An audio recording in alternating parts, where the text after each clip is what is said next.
Good day, Oz Mining here. Crypto markets are kind of up and down. Zooming out, they're up, but there is a little bit of uncertainty at the moment. Trump's coming to power, generally has been positive on crypto, but things like the tariffs and some of the political kind of debates and changes happening in America seems to be spooking the market somewhat. And yeah, crypto's taking a little bit of a dip. Bitcoin's probably holding stronger than some other coins, like for example KASPA and ALEPHIUM, which we are mining here. Here's an AL3. Not loving life right now. Profitability definitely down, but now is also a time we're starting to see some hardware prices drop a little bit. And what I find with ASICS or GPUs, if there's a price spike in cryptocurrency, the prices go up very quickly within a few days. If crypto profitability or crypto coin prices drop, the prices do tend to lag. It takes a little bit longer for the price of hardware to come down. But for me right now, I am going to be keeping my eye on some bargains. Like, I wouldn't mind a few more L9s. We've got some L9s down here. Got some Bitmain L9s over there. One of the most profitable ASIC mining machines you can buy on the planet right now. I got these, I think they're about $8,000 each. You know, and these have been up to almost $15,000 each. So there's double your money just in hardware. However, buying more at $15,000 is not really an option. So I am looking at those prices and hopefully they will come down. You know, I think an L9 at around $10,000, I think still represents quite good value.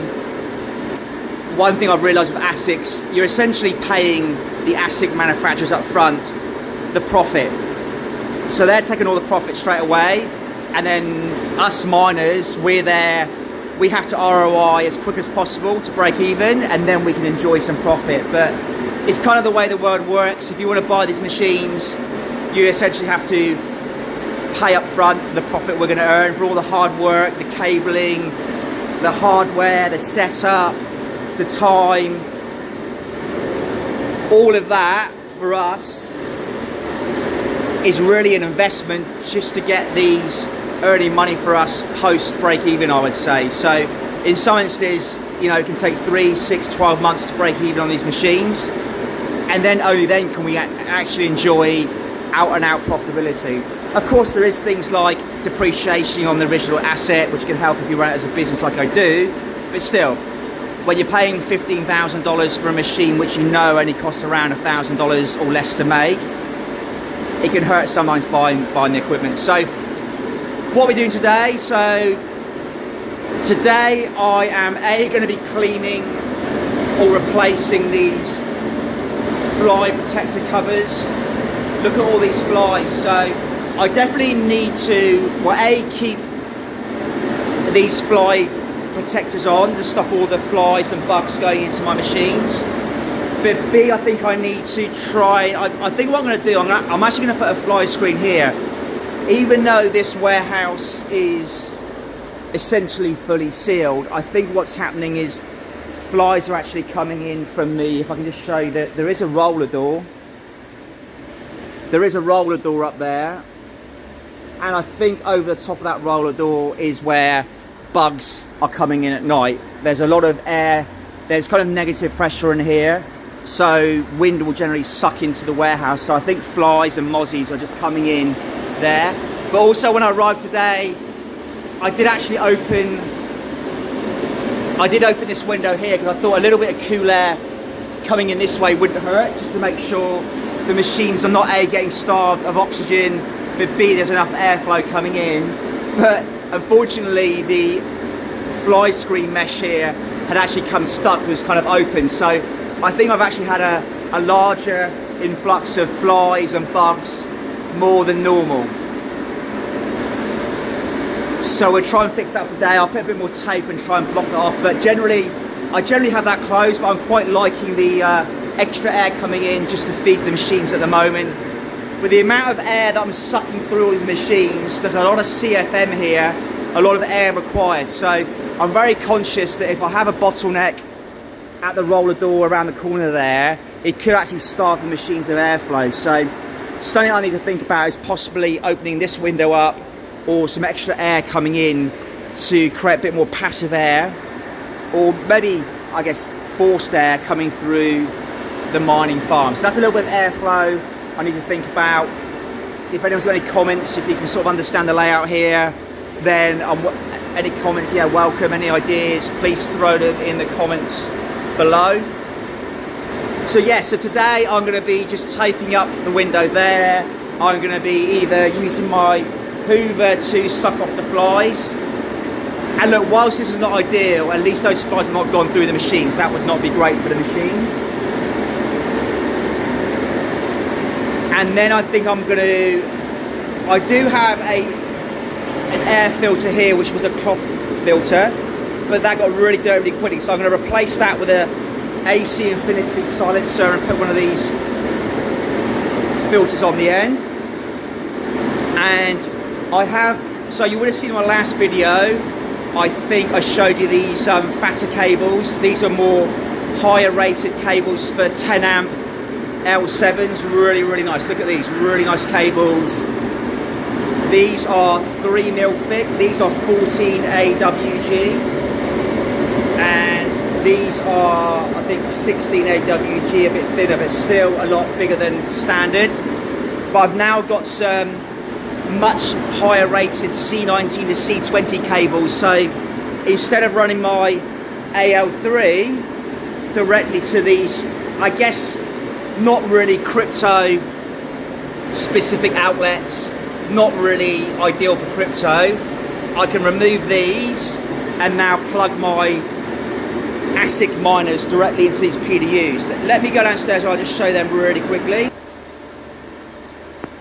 Okie dokie, a little bit quieter down here. So I have ordered 8 of these cables off fs.com, and these are really nice cables. So I was going to order some similar cables off Altair Tech where I got my PDUs. However, they were only 3 feet or 90 centimeters long. So I've got these, and these are really, really good. So these are C20 to C19, 250 volt, 20 amps, which is fantastic. You know, these machines are running like more like 14 amps, maybe 15 amps tops, but having these at 20 amp cables really gives us extra, I guess, headroom and safety, thicker wires, less resistance, cooler. So it's all good really.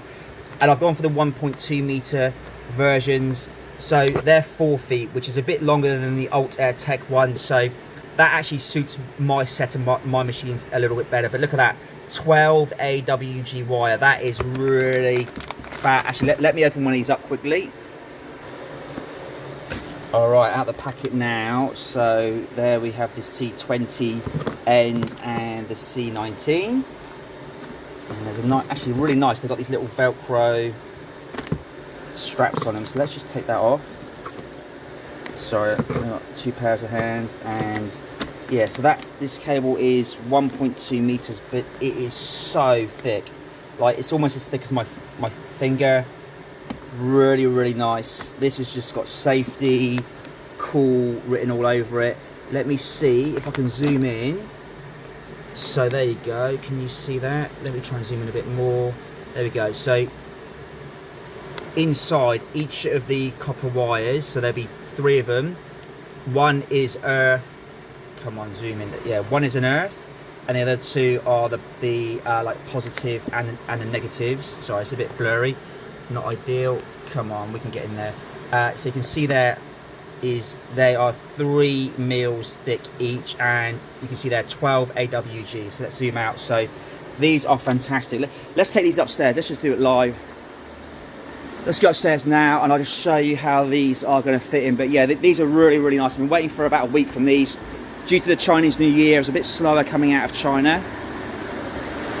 But basically,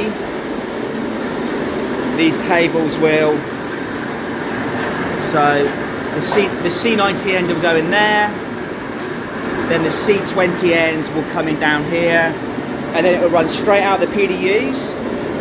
So these are the ALPH PDUs, and I will run 2 ASICs. These have got 40 amp, so there's 40 amp breakers here, which is great, and then I've got a 30 amp breaker at the wall. Ideally, I'd rather there was a smaller breaker here and a bigger breaker there, but I'm going to be running 2 machines. I don't expect these to go over 30 or 32 amps. Let's have a look. So the fuse over, yeah, so these are 32 amps here. So I have heard that the AL3s are running a bit higher temperature than these ports allow, these connectors allow. So what I'll do, the good thing is with having the PDU, I can actually see the amount of amps these machines draw. So I'm actually going to turn this off in a minute. And actually, you know what? Let me pause this video. Let me get this switched off. I'll plug one of these in and let's see how much. So at the moment, look, 0 amps. Let's see how many amps an AL3 draws. And I think that'd be really useful to see. All right, coming back in a few minutes. 3, 2, 1.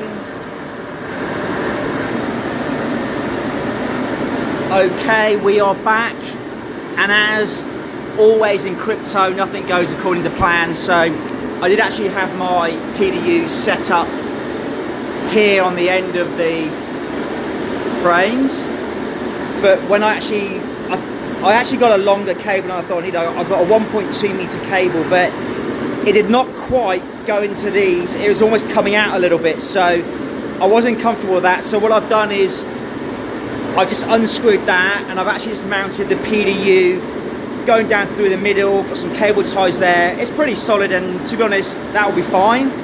I'll just have to ignore the fact that I spent ages building these custom brackets, but all good. So yeah, we've now got the AL3 plugged in to the ALPH PDU. So let's switch this on. There you go, and the PDU now comes to life. And what we'll now do is just make sure, yeah, the fans are on still, and we'll switch this on. So the AL3 is now on. I'll just pause for a couple of minutes. Let's let this baby fire up, and then I'll show you how many amps we are drawing over here as it starts to fire up. All right, back in a few minutes. Okay, we are back, and we have the AL3 now plugged into the short C90 to C20 power cable into the ALPH PDU, and we can now do a live amp reading from the AL3. What do you think it's going to be? It's going to be 13, 14, 15 amps. Well, let's have a little look. So it's the middle one. Let's look at the middle one. So 14.2 amps. Let's let it go one more time around. There you go, about 14.2 amps. So look, my understanding is these connectors are rated at 15 amps. So look, there's not much headroom there. There's not 20%. There's not probably even 10%. But technically 15 amps should be okay if these are only drawing 14 amps. So let's go back again now. Yeah, so it looks about 14.2 amps. So that looks to be safe to me. So I'm not sure why other people are having the burning issue, melting these ones.